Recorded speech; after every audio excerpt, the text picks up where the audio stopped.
Coucou beauté de l'univers, bienvenue dans le podcast Tu mérites un amour. Je suis Sarah, love coach pour les femmes qui veulent arrêter d'enchaîner les relations foireuses et se créer la vie amoureuse de leurs rêves. Chaque semaine dans ce podcast, j'aborde avec toi plusieurs sujets afin de t'accompagner à transformer ta vie de femme. Je partagerai avec toi mes conseils et astuces ainsi que mon expérience de coach afin que tu puisses toi aussi devenir la femme que tu as toujours voulu être. Alors installe-toi confortablement et c'est parti pour un nouvel épisode de Tu mérites un amour. Coucou beauté de l'univers, j'espère que tu vas bien. Je suis ravie de te retrouver pour ce nouvel épisode de mon podcast Tu mérites un amour. Et aujourd'hui je suis au taquet parce que j'ai envie d'aborder un sujet qui me tient très à cœur et surtout de répondre à une question que vous êtes hyper nombreuses à me poser, que ce soit sur Instagram, lors de mes coachings, que ce soit quand je fais des appels avec des copines entrepreneurs, enfin bref, c'est le sujet, the subject of the moment. J'ai nommé comment savoir s'il est vraiment prêt à s'engager. C'est la question à 1 million d'euros et c'est quelque chose dont j'échange, en tout cas dont je discute beaucoup, notamment sur Instagram, lors de mes lives ou de mes échanges en privé avec ma communauté. Et d'ailleurs, si tu n'es pas encore abonné, je t'invite à le faire en allant simplement sur Instagram et en tapant Sarah Benzian Coach. Et voilà, comme ça tu pourras justement échanger joyeusement avec nous à chaque fois qu'on abordera ce sujet et bien plus encore. Et aujourd'hui, en fait, je voudrais aborder le sujet déjà en parlant de mon expérience. Puisque j'ai quand même presque un doctorat en relations non engageantes, puisque j'ai enchaîné pendant plusieurs années, de longues années, des relations avec des personnes qui étaient certes très sympathiques et très intéressantes et tout ce que tu veux, mais qui étaient tout sauf engageantes, et clairement je ne savais pas, souvent je pensais en tout cas ne pas savoir comment détecter justement les éléments qui me faisaient dire que quelqu'un était prêt à s'engager. Et aujourd'hui, justement, je voudrais partager avec toi quelques éléments. Alors, la liste n'est pas exhaustive, évidemment, et c'est pas figé dans le marbre, mais en tout cas, de tout ce que j'ai pu échanger avec mes clientes, recoupé avec mon expérience, j'en suis sortie, en tout cas, avec quelques éléments qui sont importants. La première chose qui est quand même intéressante et qui est intéressante à prendre en compte, c'est le fait de valider que la personne que tu fréquentes ou que tu dates, comme on dit, est une personne qui a atteint un certain niveau de maturité. Ce que j'entends par là, c'est que tu es avec quelqu'un qui sait un petit peu où il va, quelqu'un qui a réglé ses soucis avec ses ex, qui a réglé certains problèmes éventuellement avec sa famille, qui a soldé en fait toutes les portes qui restent ouvertes et qui empêchent parfois de plonger dans une vraie relation amoureuse, engageante, épanouissante et saine.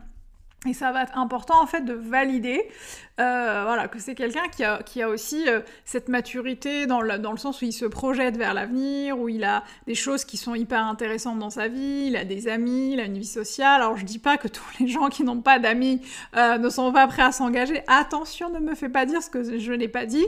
Mais pour moi, c'est vraiment important d'être vraiment de mesurer autant que faire se peut, parce qu'on n'a pas un compas dans l'œil, un outil pour le faire. Mais en tout cas, en fonction de ton ressenti, te demander si c'est quelqu'un qui a vraiment soldé toutes les choses du passé et que c'est quelqu'un qui est assez mature en fait pour se projeter dans une nouvelle relation. Ensuite, ce qui me semble important, c'est de savoir si toi et la relation amoureuse, c'est des choses qui sont prioritaires dans sa vie. Ça va être important en fait, et c'est très simple à voir, c'est au début de la relation voir s'il a envie de te voir régulièrement, s'il a envie parfois de passer des week-ends avec toi, s'il a envie de partager des moments de qualité, s'il a envie de te présenter à ses potes, enfin peu importe, mais en tout cas qu'il fasse vraiment de toi et de la relation amoureuse l'une de ses priorités. Et ça, tu le vois tout de suite, tu le sens tout de suite si justement c'est quelqu'un qui est tourné vers la relation ou si c'est quelqu'un qui a un pied dans la relation, un pied en dehors et qui n'est pas forcément qui est un peu en conflit interne par rapport à la relation. Encore une fois, c'est des choses qu'on sent, et en tout cas, c'est des choses qu'on arrive en fait à déceler au fur et à mesure que la relation avance. Donc ça va être important d'y prêter attention. La troisième chose que je vois, et qui est aussi importante, mais là aussi on n'y fait pas forcément attention, en fait c'est le fait de savoir s'il a bossé, s'il a un peu cheminé sur son développement personnel et qu'il a un peu bossé sur ses bagages. Là aussi, ce qui va être important, c'est vraiment de voir s'il y a cette intimité qui se crée en fait avec lui, qui va te permettre de savoir du coup s'il a réglé un certain nombre de problèmes qui sont liés, je ne sais pas, à sa vie passée, à ses ex, à sa vie d'avant, à sa notion de la responsabilité dans le couple, à sa notion de l'engagement. Ça va être important en fait vraiment en tout cas c'est ça qui va te permettre de savoir si cette personne est vraiment disponible, est vraiment prête à entamer une nouvelle relation sérieuse, voire se projeter, voire se marier, voire plus, ou si c'est juste quelqu'un qui est en train de jouer, simplement de passer dans cette relation sans forcément se projeter dans un futur avec toi. Donc ça va être important de checker s'il est prêt émotionnellement, psychologiquement, spirituellement, financièrement, tout ça va être important en fait de le mettre dans la balance pour avancer. J'ouvre quand même une parenthèse, tout ce que je dis, ce ne sont pas des choses qui sont figées dans le marbre et qui sont... c'est-à-dire que ce que je te dis là, c'est vraiment à prendre... c'est comme une boîte à outils dans laquelle tu vas piocher des choses qui te parlent et dans lesquelles tu vas dire « Ah oui, ça je le sens moi ». Parce qu'encore une fois, ce n'est pas parce que quelqu'un n'a pas encore coupé les ponts avec son ex ou qu'il n'a pas encore géré 2-3 trucs qu'il n'est pas prêt à s'engager. Et ce n'est pas parce que quelqu'un ne t'a pas dit encore ce qu'il voulait exactement dans la vie amoureuse qu'il n'est pas prêt à s'engager. Encore une fois, tout ça, en fait, c'est en combinant un peu tous ces éléments-là, c'est tout ça qui va te permettre de savoir en fait si tu es dans une bonne dynamique avec cet homme-là et s'il est prêt à s'engager. Et justement, l'élément suivant, c'est vraiment de savoir s'il est prêt à s'engager tout de suite. Et pourquoi je parle de ça ? Parce que souvent, quand on demande à un homme, et ça m'est beaucoup arrivé dans le passé, quand je demandais à un homme au bout du premier ou du deuxième rendez-vous, qu'est-ce que tu attends d'une relation amoureuse ? Souvent, la réponse c'était je sais pas, j'attends de voir, on verra comment ça se passe, etc., etc. Sauf que souvent, ces hommes-là confondaient ma question qui était « Qu'est-ce que tu attends d'une relation amoureuse ?» avec « Qu'est-ce que tu attends d'une relation amoureuse avec moi ?» Et pour moi, c'est vraiment deux choses différentes.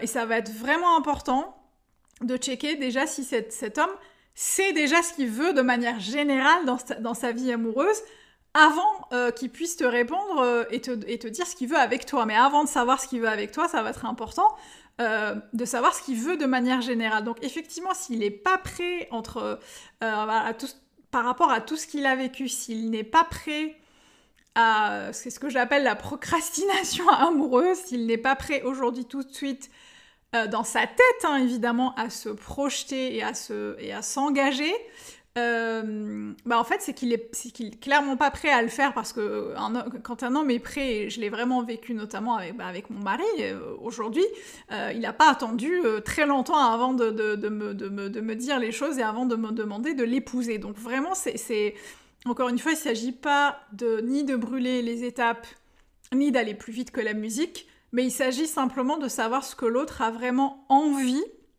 dans sa vie d'homme, ce que l'autre a vraiment envie de construire dans sa vie de manière générale, pour qu'ensuite tu puisses construire avec lui cette relation et savoir si plus tard il a envie de se projeter avec toi. Voilà, ça me semblait quand même super important, c'est le mot de la fin, les mots de la fin, mais ça me semblait hyper important et je finirai justement sur ce truc de la procrastination amoureuse. Pour moi, un homme qui est prêt en fait à à s'engager. Je cherchais le mot en français, j'étais sur commit parce que les Anglais parlent beaucoup de commitment, le fait de s'engager. Ça va être hyper important en fait de checker tous ces points pour t'assurer que tu n'es pas avec quelqu'un qui n'est pas prêt à s'engager. Ça va être important de t'assurer que toi, peut-être, tu es du coup... ça va te valider aussi le fait de savoir si toi, tu es prête à t'engager ou pas. Donc voilà, ça va être vraiment important simplement de t'assurer... parce que en fait, j'ajouterais une chose, un homme qui a envie de s'engager, c'est quelqu'un qui ne ment pas, c'est quelqu'un qui ne va pas forcément choisir des conflits ou quelqu'un qui va répondre à côté ou quelqu'un qui va procrastiner par exemple tout le temps pour te présenter ses amis. Je pense à une cliente mais c'est une vraie histoire qui a attendu 10 ans, mais vraiment je vous mens pas. 10 ans, parce qu'en fait son compagnon lui disait tout le temps oui, je vais le faire, on va se marier, je vais m'engager, je vais te présenter mes amis, je vais te présenter ma mère. Et elle a attendu 10 ans alors qu'il n'a jamais bougé son pion d'une case. Donc c'est pour ça que pour moi c'est important en fait de valider toutes ces choses-là pour déjà t'assurer que tu es avec quelqu'un qui est prêt aujourd'hui à s'engager et qui est même fier de le montrer au monde entier, qui est même fier de le faire, d'entrer dans ce monde de l'engagement sans peur, en toute bienveillance et en donnant en fait tout l'amour qu'il a à donner. Voilà, je pense que ce podcast, je l'ai enregistré d'une traite, il est straight to the point, il est peut-être un peu fouillis, mais c'est pas grave parce que c'est un sujet qui me tient à cœur et j'ai voulu l'enregistrer un peu en mode spontané et en mode vous parlez aussi beaucoup avec mon cœur parce que c'est un sujet qui m'a beaucoup parlé, que j'ai longtemps affronté, notamment justement des hommes non engageants. Et du coup, c'était important pour moi de te partager mon expérience. Donc si c'est quelque chose qui te parle, eh bien n'hésite pas à venir me donner ton commentaire, à me partager ce que tu penses par rapport à l'engagement. Quel est ton rapport à l'engagement? Est-ce que tu tombes sur des hommes, en tout cas tu rencontres des hommes non engageants, que ce soit aujourd'hui ou dans le passé, n'hésite pas à venir me faire un commentaire sur Instagram ou dans l'épisode du jour, quelle que soit la plateforme sur laquelle tu écoutes ça, sachant que mon podcast est à écouter sur toutes les bonnes plateformes d'écoute, Apple Podcast, Spotify, il est aussi sur YouTube, sur ma chaîne YouTube, et évidemment j'en parle très régulièrement sur mon compte Instagram. Voilà, j'arrive à la fin de ce podcast. Merci d'avoir été au bout, beauté de l'univers. Et puis je te retrouve très très vite pour le prochain épisode. À la semaine prochaine. Je t'embrasse.